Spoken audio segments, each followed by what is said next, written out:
O programa a seguir contém linguagem forte e cenas de violência que podem ser inadequadas a alguns espectadores. O assassino de Green River atacava prostitutas nos arredores de Seattle. São abatedouros para os serial killers. São alvos fáceis. Ele fez mais vítimas do que qualquer assassino na história dos Estados Unidos. Achamos que ele matou entre 70 e 80 mulheres.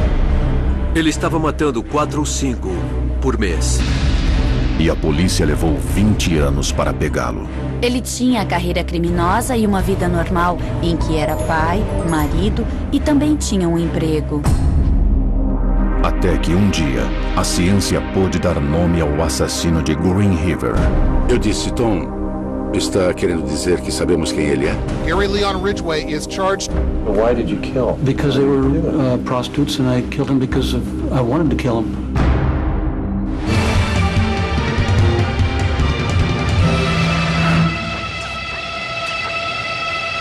Serial Killers.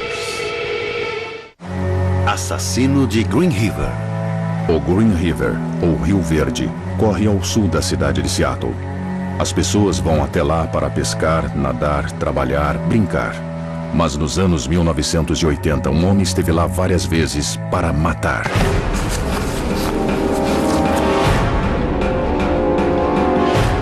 Era verão de 1982, quando o rio revelou suas primeiras vítimas. Todo mundo ficou assustado. Era onde fazíamos piqueniques, nadávamos e as crianças ficavam soltas. O primeiro corpo foi encontrado por 2 garotos andando de bicicleta. Em 15 de julho de 1982, 2 crianças avistaram um corpo nu, preso aos detritos sob a ponte Peck. Seu nome era Wendy Lee Caulfield, que havia fugido de casa aos 16 anos e morreu estrangulada. 4 semanas depois, o corpo nu e estrangulado de outra jovem, Deborah Bonner, foi encontrado boiando de bruços no rio. Todo mundo ficou perplexo. Não sabiam se era o trabalho de mais de uma pessoa, onde isso começava e onde terminava e como isso era possível. 3 dias depois, no domingo, 15 de agosto, um homem estava remando no mesmo rio quando se deparou com algo inusitado. Primeiro ele descreveu como um manequim. Então ele viu outro e pensou por que haveria 2 manequins com pedras amarradas na margem do rio. Ao chegar mais perto, ele percebeu que eram seres humanos mortos. Estas vítimas seriam identificadas como Cynthia Hines e Marcia Chapman. Elas foram submersas em águas rasas com a ajuda de pedras. O detetive do condado de King, Dave Reichert, que havia trabalhado no caso Bonner, foi o primeiro investigador a chegar à cena. Marcia Chapman estava na água deitada de costas. Um de seus braços estava solto e o movimento da água fazia com que a mão dela balançasse para frente e para trás. Parecia que ela estava me pedindo ajuda. Eu estou aqui, por favor, me ajude. Ao se aproximar da margem em direção aos corpos, ele quase tropeçou em mais uma vítima, escondida na grama alta. Era Opal Mills, de 16 anos. 3 corpos nus de mulheres jovens, todos no mesmo local. Deborah Bonner apareceu em 12 de agosto no Rio. Depois, em 15 de agosto, surgiram mais 3 corpos. Obviamente, tínhamos um serial killer. O assassino desconhecido parecia ter manipulado os corpos para que parecessem manequins e não pessoas. Pequenas pedras haviam sido inseridas na cavidade vaginal de 2 delas. A polícia achou que isso podia ser a assinatura do assassino que ele usava para diferenciar seu trabalho. No Rio, notamos uma tentativa de posicionar as mulheres e de estabelecer uma assinatura. Mas por que as pedras dentro das vaginas? Só entrando na mente dele para saber. Presumimos que os casos eram relacionados. Estávamos atrás de uma só pessoa, ainda em atividade.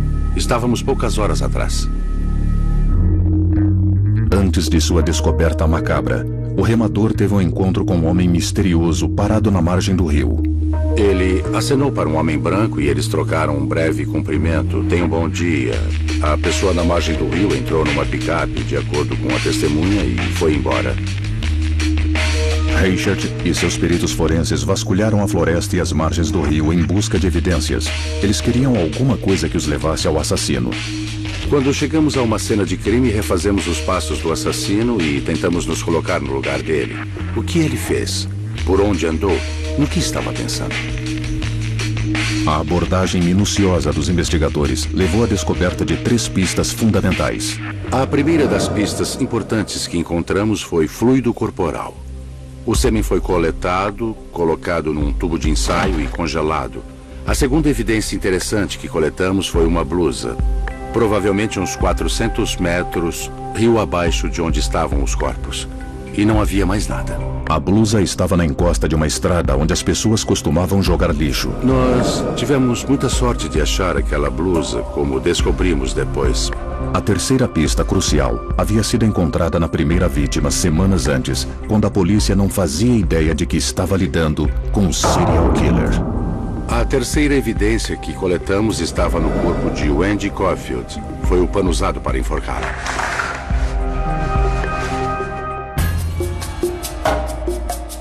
O material encontrado nos corpos e nas margens do Green River levaria um dia à captura do assassino.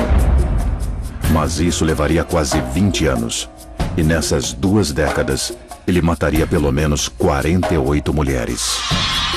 Na época, não fazíamos ideia de como esse caso seria terrível. Police and searchers have found several pieces of evidence that may or may not be linked to the dead women or their killers. More human remains were found at the site yesterday afternoon. Após os crimes, o medo se espalhou rapidamente pelos bairros tranquilos em torno do rio. Naquele verão, sempre que alguém saía sozinho de carro, a polícia parava a pessoa para perguntar o que estava fazendo. Era muito estranho. A onda de crimes levou a polícia do condado de King, em Washington, a lançar uma grande investigação com a ajuda de outras agências locais.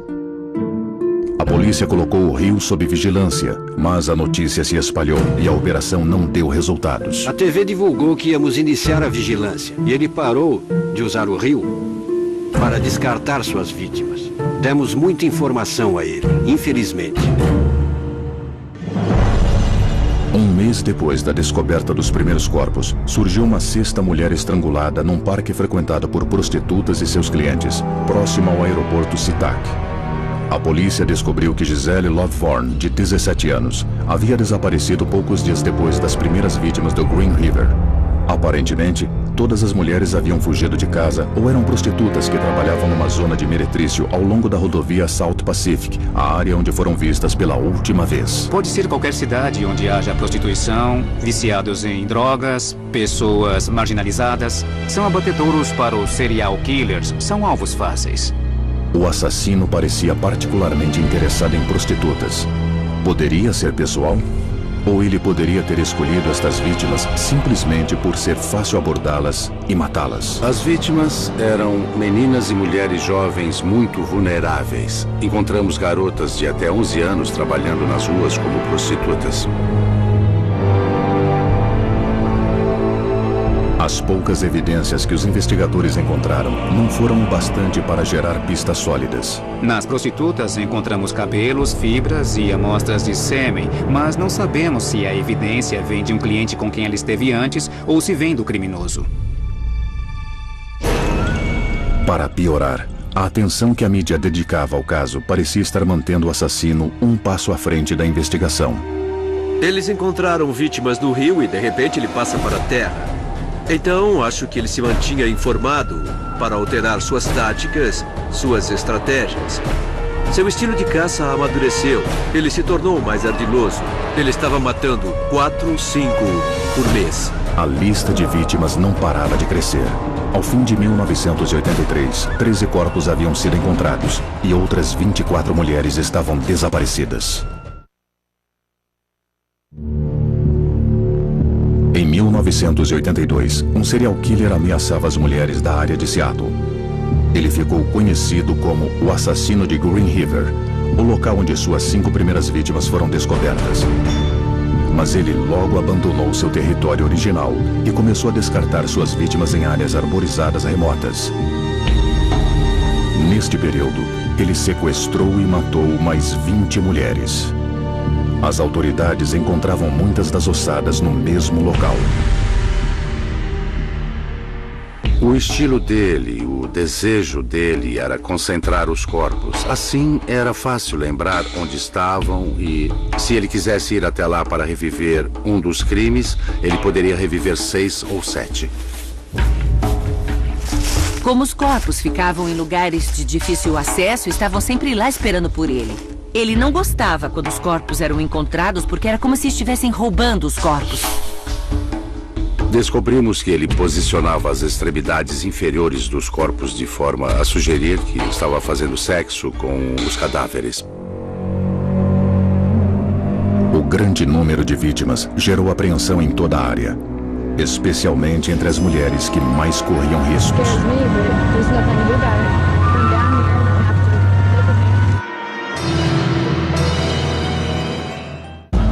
A pressão sobre a polícia para resolver o caso se intensificou. Em 1984, a polícia formou uma força-tarefa especial com 50 integrantes e uma linha exclusiva para receber pistas do público. Poucas pistas apontavam para o assassino. Testemunhas descreveram sua picape. Listamos todas as pessoas que tinham picapes em seu nome. Listamos todas as pessoas que tinham sido presas por contratar uma prostituta.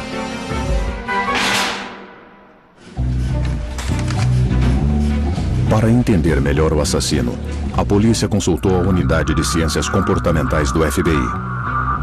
Era uma divisão recente, onde agentes usavam entrevistas com predadores conhecidos para desenvolver perfis que poderiam ajudar na captura de serial killers. O caso do assassino de Green River foi um dos primeiros assumidos pela Unidade de Ciências Comportamentais do FBI.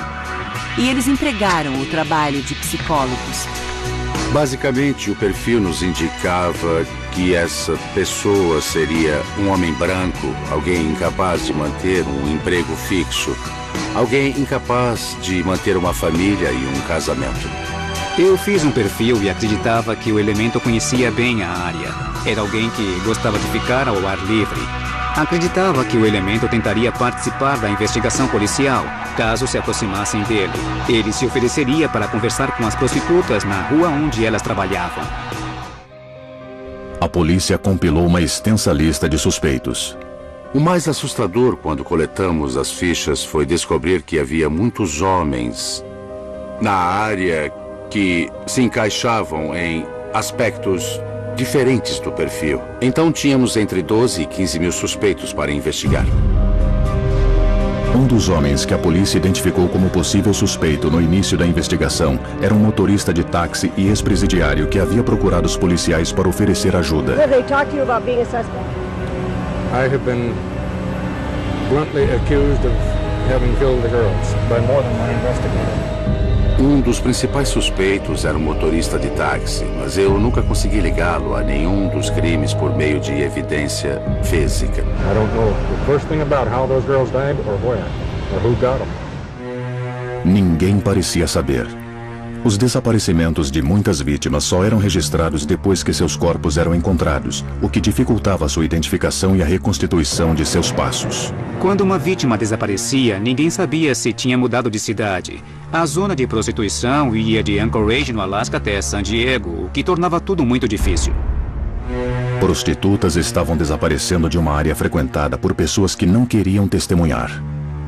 Muitas delas não queriam falar com a polícia porque já tinham problemas com a lei. Além de não quererem ser encontradas, era difícil localizá-las porque tinham vários nomes, datas de nascimento diferentes e mudavam de aparência. Em janeiro de 1984, estimava-se que o assassino de Green River havia matado pelo menos 48 mulheres. Ironicamente, o mesmo número de detetives foi incumbido de resolver o caso. Todo dia saíamos do escritório e havia fotos de umas 40 mulheres que tinham sido vítimas deste homem ou estavam desaparecidas. Isso lembrava a todos nós que não podíamos desistir. Enquanto lutava para desmascarar o responsável, a força-tarefa recebeu uma mensagem de alguém que oferecia uma perspectiva única sobre o assassino de Green River.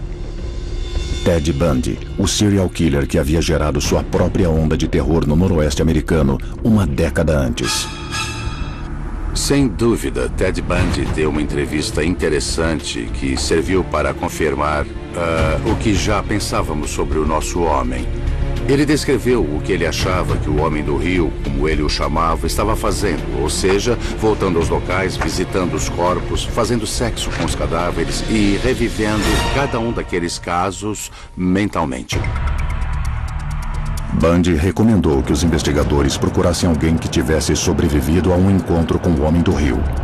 Apenas uma mulher, Rebecca Gard, se apresentou. Ela havia sido abordada pelo homem que identificou como o assassino de Green River em 1982. He refused to do anything in the truck. You know, I don't want to go up there in the woods. Something's going on wrong. I was very nervous. I was shaking. And he says, well, if you don't go up there, well, you're not going to do it then. So I followed him up there. He got mad at me immediately and said I bit him. And he got hold of my neck. He was trying his hardest to make me not breathe. Hands around my neck, hands around my face. It was the most horrible scare I ever had. De alguma forma, ela conseguiu se desvencilhar e fugir. He doesn't speak while he's doing that. It's his face that I remember. Just the way that he, surprised me with that attack. Em 1984, o assassino de Green River já havia feito pelo menos 48 vítimas. Após fugir do agressor que tentou asfixiá-la, Rebecca Gard contou sua história à polícia. Quando ela identificou um homem chamado Gary Ridgway, os investigadores não ficaram surpresos. Ridgway havia despertado o interesse deles pouco antes de os primeiros corpos serem encontrados às margens do rio em 1982. Ele foi preso numa operação policial ao abordar uma agente disfarçada de prostituta. Mas Ridgway, um pai divorciado com emprego fixo, não parecia se encaixar no perfil de um serial killer.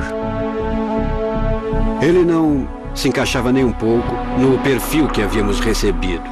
Tinha emprego fixo, sempre chegava na hora, tinha se casado 2 vezes, então não era o suspeito perfeito. Eles tinham chegado à conclusão, na época, de que serial killers costumavam ser nômades, tinham empregos temporários, se é que tinham, educação limitada, eram solitários, não tinham famílias, mas nada disso se aplicava às pessoas que estavam investigando como possíveis suspeitos. O nome de Ridgway voltaria a cruzar o caminho dos investigadores em 1983. Quando o cafetão de Marie Malvar a viu pela última vez, ela estava entrando numa picape. Ele sentiu que ela não parecia estar muito à vontade com o cliente quando viu o seu rosto através do para-brisa e aí ela desapareceu noite adentro. Foi o que ele disse aos parentes de Malvar, que mais tarde localizaram a picape em frente à casa de Gary Ridgway. Marie Malvar nunca mais voltou e eles foram à polícia.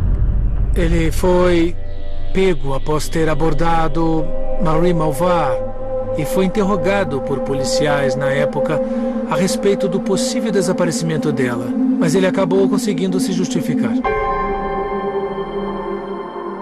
Ele também conseguiu justificar a queixa de agressão feita por Rebecca Gard. Alegou que foi mordido e estava apenas se defendendo.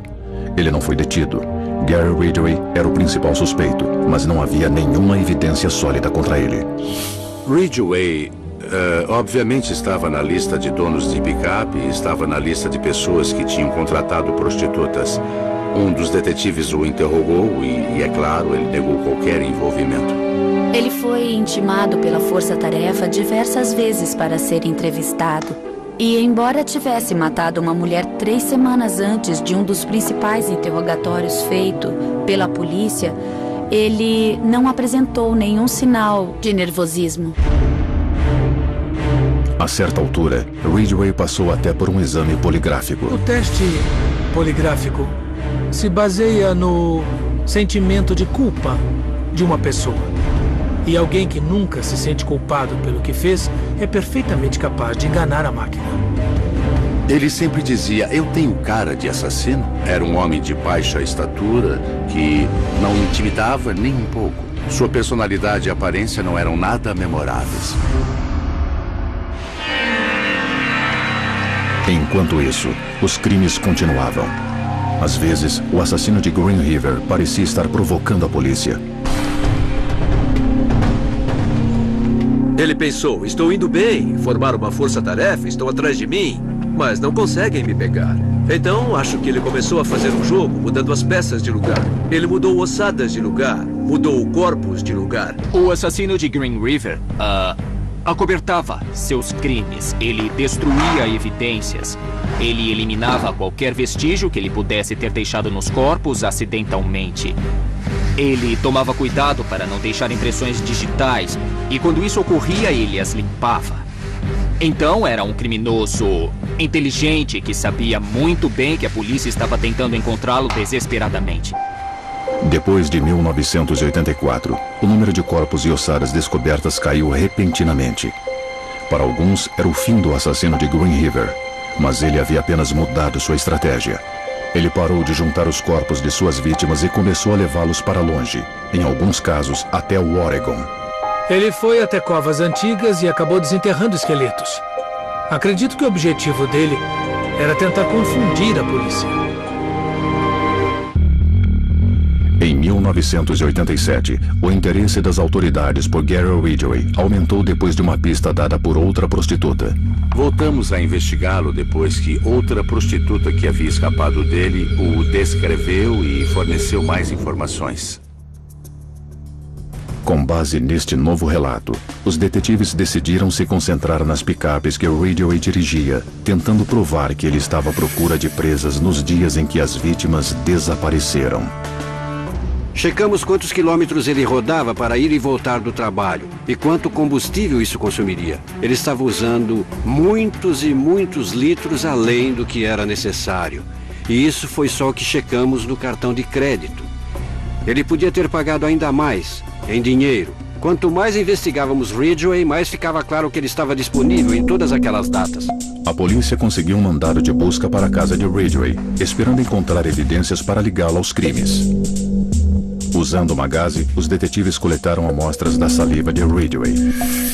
Em 1987 ainda não havia exame de DNA, mas congelamos aquela gaze. A busca na casa não deu resultados. Embora, muitos anos depois, Ridgway admitisse ter matado muitas de suas primeiras vítimas lá. De acordo com o Sr. Ridgway, ele matou todas as mulheres no quarto. Seu método consistia em remover os lençóis assim que acabava de matá-las e jogá-los na máquina de lavar, antes mesmo de partir com o corpo da mulher. Então, ele não deixava nada para trás. Depois que a polícia vasculhou seu armário no trabalho, seus colegas na fábrica local, onde ele pintava caminhões há anos, começaram a questionar o tranquilo e discreto Ridgway. Nós tivemos a experiência única de trabalhar ao lado dele, sempre pensando, será que foi ele? E cada um tinha uma opinião, alguns achavam que sim, outros que não. Os vizinhos desconfiavam dos objetos que apareciam em suas vendas de garagem. Ele fazia vendas enormes e tinha pilhas e pilhas de coisas. Uma das coisas estranhas que eu sempre vi eram bijuterias, coisas de mulheres jovens e sapatos que não combinavam. Eu não entendia.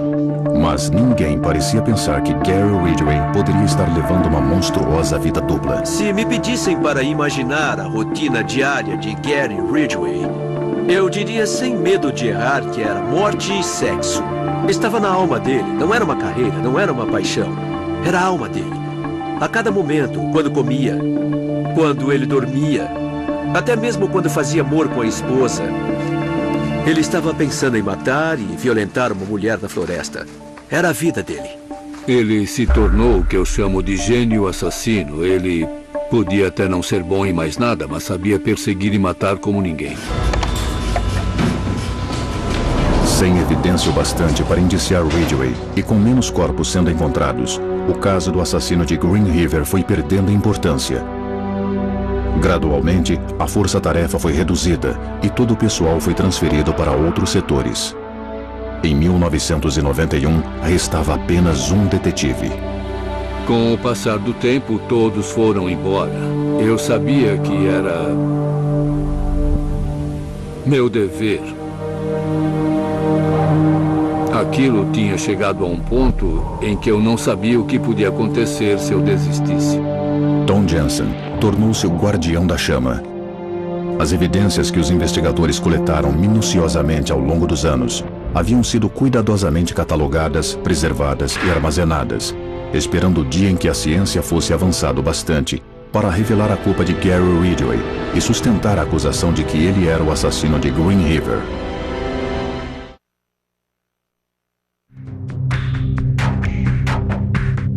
Nos anos 1990, o assassino de Green River sumiu das manchetes. A polícia parou de encontrar corpos, já que o assassino passou a escondê-los com ainda mais cuidado. Sozinho em seu escritório, o último detetive a investigar o caso, Tom Jensen, foi paciente. Ele esperou que os exames de DNA se tornassem precisos o bastante para que a evidência mais antiga pudesse ser analisada. Jensen queria compará-la à amostra de DNA de um dos principais suspeitos, coletada por detetives há anos. O suspeito era Gary Ridgway. A comparação do DNA de sua saliva com o sêmen coletado em uma das vítimas não gerou resultados definitivos no fim dos anos 1980. Disseram que a ciência ainda não era tão avançada. As amostras eram pequenas e muito instáveis. Podiam ser destruídas se as testassem outra vez. Então, esperamos a ciência avançar. A tecnologia atual pode obter resultados a partir daquele tipo de amostra, enquanto a tecnologia de 1987 não podia. Na verdade, já testamos evidências de mais de 30 anos atrás em casos criminais e conseguimos obter um perfil completo com a tecnologia atual. Usando a tecnologia antiga, acho que não obteríamos nenhum resultado. Por causa do tamanho da amostra e da condição em que ela estava, nós concluímos que só teríamos uma chance. E queríamos que fosse a melhor chance possível. Então, as amostras foram arquivadas, voltaram à geladeira por muitos anos. Enquanto esperavam, a vida e a morte seguiam em frente. O suspeito, Gary Ridgway, havia se casado pela terceira vez em 1988. Ele tinha a carreira criminosa, da qual cuidava quando não havia ninguém ao redor. E uma vida normal, em que era pai, marido e também tinha um emprego. Finalmente, em 2001, a ciência havia avançado bastante para que Tom Jensen tirasse a evidência dos arquivos para entregá-la a especialistas forenses. Então, em 2001, enviamos nossas amostras, o DNA achado na margem do rio e o DNA da Gaze. A tecnologia moderna usa um processo chamado PCR, reação em cadeia da polimerase. Isso significa que uma amostra muito pequena, uma mancha de sangue do tamanho de uma cabeça de alfinete, por exemplo, pode render bilhões de cópias, a partir do que eram uma ou duas moléculas. Então, a capacidade de se ampliar quantidades pequenas de evidência é extraordinária. Em 1989, a mão sem vida de uma mulher chamada Marcia Chapman parecia acenar para a polícia no Green River. 19 anos depois, amostras coletadas dela e de duas outras vítimas eram enviadas ao laboratório criminal do estado de Washington. Tom Jensen entrou na minha sala com 3 folhas de papel. A primeira folha dizia que, pela primeira vez, tínhamos uma evidência física ligando alguém a este caso. A segunda folha dizia que a mesma pessoa era responsável por 2 dos crimes. Então, não resolveríamos apenas um caso e deixaríamos os outros sem resposta. Finalmente tínhamos a chance de, no mínimo, ligar uma pessoa aos corpos encontrados no rio. A evidência final estava num envelope. Tom tinha lágrimas nos olhos, eu também. Eu olhei para ele e disse: Tom, está querendo dizer que sabemos quem ele é? Quem é o assassino de Green River? Ele nem precisou abrir. Ele só pegou o envelope e disse: é Gary Ridgway, não é? Coletamos essa evidência em 1982. Coletamos evidência em 1987. A ciência do DNA começou a se desenvolver no fim da década de 1990 e o fato de podermos examinar uma evidência coletada tanto tempo atrás e saber através da ciência com certeza absoluta quem era o culpado entre os 12 ou 15 mil suspeitos que tínhamos foi incrível. Em 30 de novembro de 2001, a carreira criminal de Gary Ridgway, o maior serial killer da história norte-americana, chegou a um fim repentino.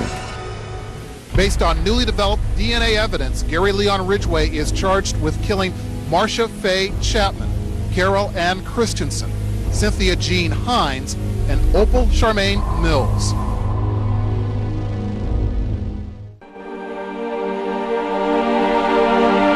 Apesar dos fatos que o colocaram entre os 5 principais suspeitos desde o fim dos anos 1980, como Gary Ridgway havia conseguido escapar da justiça por tanto tempo? Era bom no que fazia. Ele não deixava vestígios.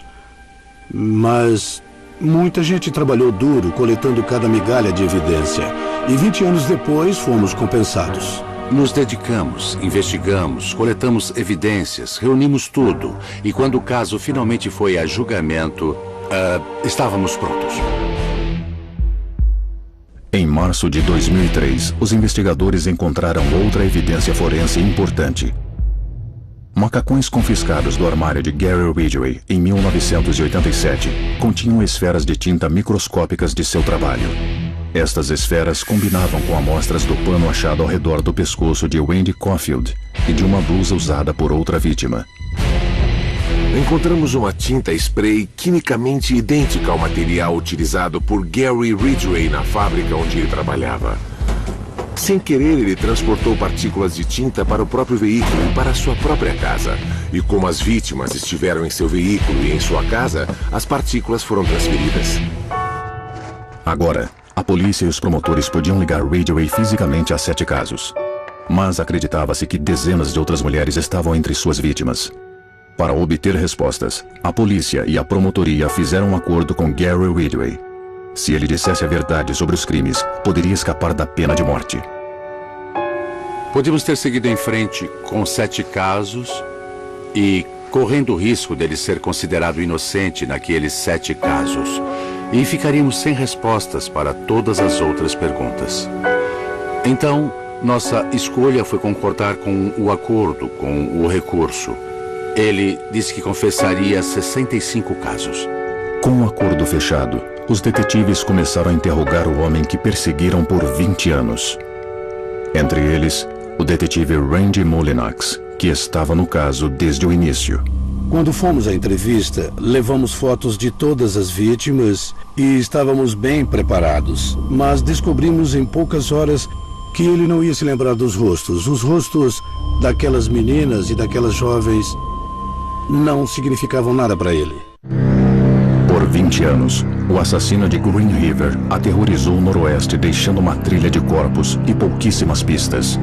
Ele finalmente foi preso em 2001. Em 2003, Gary Ridgway se declarou culpado pela morte de 48 mulheres.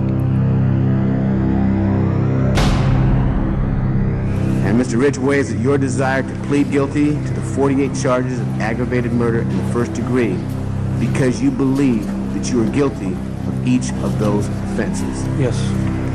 Era parte de um acordo polêmico. A vida do assassino em troca da verdade sobre o que havia acontecido com suas vítimas e sobre onde as que ainda estavam desaparecidas poderiam ser encontradas. Mas, para revelar esta verdade, os investigadores teriam que fazer uma jornada sombria, mergulhando na mente de um serial killer. Eles passaram 6 meses convivendo com Gary Ridgway, gravando cada conversa, num total de centenas de horas. All I wanted to do was kill him. Arm, when I head back there, I could put my knees in the back of her back. Well, why did you want to kill him, Gary? Why? Why did you want a reef on their neck? Because I didn't want them to get away. I wanted to have sex with them. And I wanted to kill him. Eles viram um lado de Gary Ridgway que ninguém, além de suas vítimas, havia visto. When you kill him right then, what are you thinking? Thinking of taking the life of a worthless piece of trash. As fitas mostram o assassino ao mesmo tempo monstruoso e mundano, a epítome do que a escritora Hannah Aron chamaria de a banalidade do mal. I get off work at 12:30 or 1 o'clock, and then go pick up a woman on the way home. And that way there I had the mornings free to go back and bury her. Ridgway só se recordava de suas vítimas ao lembrar do turno em que estava trabalhando quando as matou, ao longo dos 30 anos pintando caminhões numa fábrica. Ele considerava sua carreira criminosa a grande obra de sua vida. Boy, you just told me you were an 8 on a 10 of serial killers, right? Yeah, but That's pretty damn good, isn't it? that's pretty good, yeah. Where would you rank yourself? Do you think you're one of the best of all time? According to the number, probably one of the best, yeah. In terms of your own mind, where do you rate yourself? I rate myself as probably number 1. Ridgway foi transferido da cadeia em segredo e instalado no distrito policial, onde morou nesta sala apertada por quase 6 meses, dormindo num colchão sem lençóis. Ele passava os dias sob vigilância constante, cercado pelos homens e mulheres que haviam tentado pegá-lo desesperadamente. Foi a experiência mais estranha dos meus 25 anos como policial. Durante 6 meses ele me dava bom dia e boa noite toda vez que eu entrava no meu escritório. Foi muito estranho para todos nós. Diariamente, Ridgway sentava-se em frente a uma câmera e respondia a várias perguntas. Atrás dele ficavam seus advogados. Em frente, os detetives que haviam esperado décadas por esta chance. Eu tinha 20 anos de perguntas na cabeça e finalmente estava obtendo respostas. How old were you when you killed your first human being? Quick, come on. I don't remember how old, but it was in 82. What's the answer to the question? Nem sempre era fácil obter uma resposta sincera. Ele é um mentiroso patológico, não é só um psicopata incapaz de sentir. Ele também não consegue distinguir a realidade da ficção. Ele não sabe a diferença.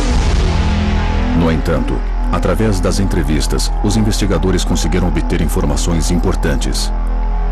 Descobriram, por exemplo, que quando adolescente, Ridgway havia esfaqueado um jovem, ferindo-o nas costelas. O Sr. Ridgway, de acordo com o garoto e com o próprio Gary Ridgway, disse: "Eu só queria saber qual é a sensação de matar alguém." Depois disso, ele riu e foi embora. Ridgway explicou por que colocou pedras dentro de 2 das mulheres encontradas no rio. Ele fez aquilo porque não queria que ninguém mais fizesse sexo com elas. Aquelas vidas e aqueles corpos pertenciam a ele. E esse era o jeito de dizer: a porta está fechada. Eu sou o único que pode fazer sexo com elas após a morte e ninguém mais pode.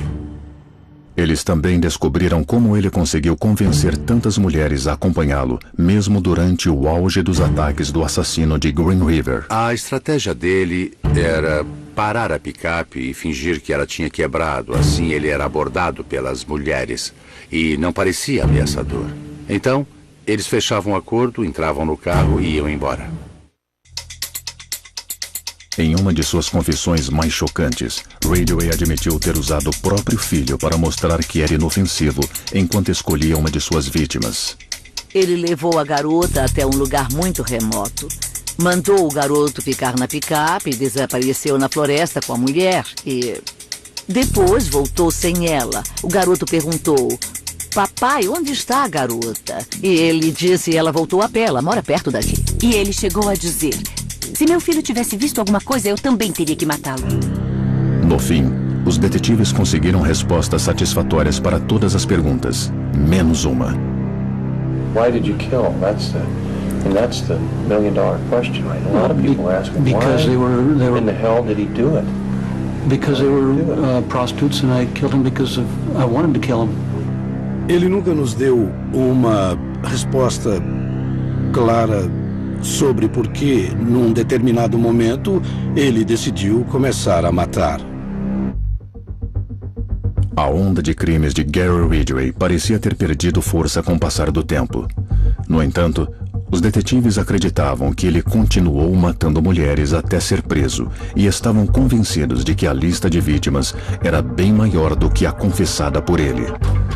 Achamos que o número de mulheres que ele matou está entre 70 e 80. Gary contou 71, mas isso com base nos lugares que ele se lembrou de ter depositado os corpos. Vasculhamos vários desses lugares e não achamos nada. Não havia nada lá. Talvez os restos mortais tivessem sido eliminados pela ação do tempo. Talvez ele apenas não se lembrasse direito, ou talvez ele tenha mentido. Ele devia ter vários locais de desova. Nós podemos concluir isso, bem, pela frequência com que as vítimas dele eram descartadas no meio do mato. Então ele começou a perder a conta de seus cemitérios. Deve haver muitas vítimas por aí, que foram descartadas sozinhas e das quais ele não se lembra. Para despertar a memória de Ridgway, os detetives o levaram aos lugares onde ele havia descartado os corpos. Viajando num furgão e filmados com uma câmera de visão noturna, eles pareciam um estranho grupo de caçadores. E eram. Dissemos a ele, nos leve ao local onde você descartou algum corpo no Parque Seward. Sem dar nenhum endereço, ele disse ao motorista, esquerda, direita, entre aqui, entre ali, entre aqui, entre ali. E nos levou até onde estava Mary West. Ridgway levou os detetives aos restos mortais não descobertos de 4 vítimas. Os investigadores puderam confirmar 48 casos de homicídio e fechar mais 2. Fechamos 50 casos de assassinato que associamos claramente a Ridgway. Creio que abrimos um precedente em termos de duração de um interrogatório. 6 meses e meio. Há muito material naquelas fitas. Acho que serão assistidas por muito, muito tempo.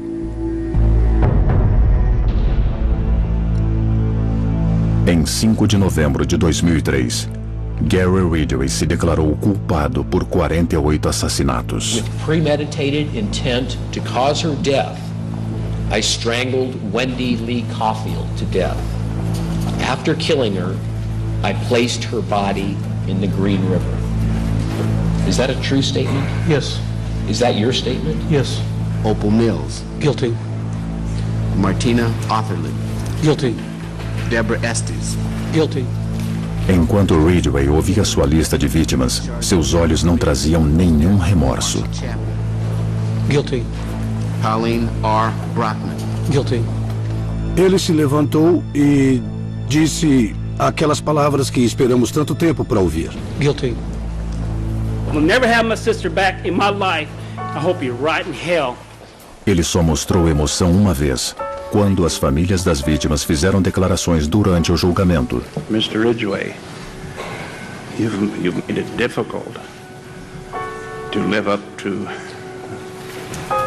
what I believe, and that is what God says to do, and that's to forgive. And he doesn't say to forgive just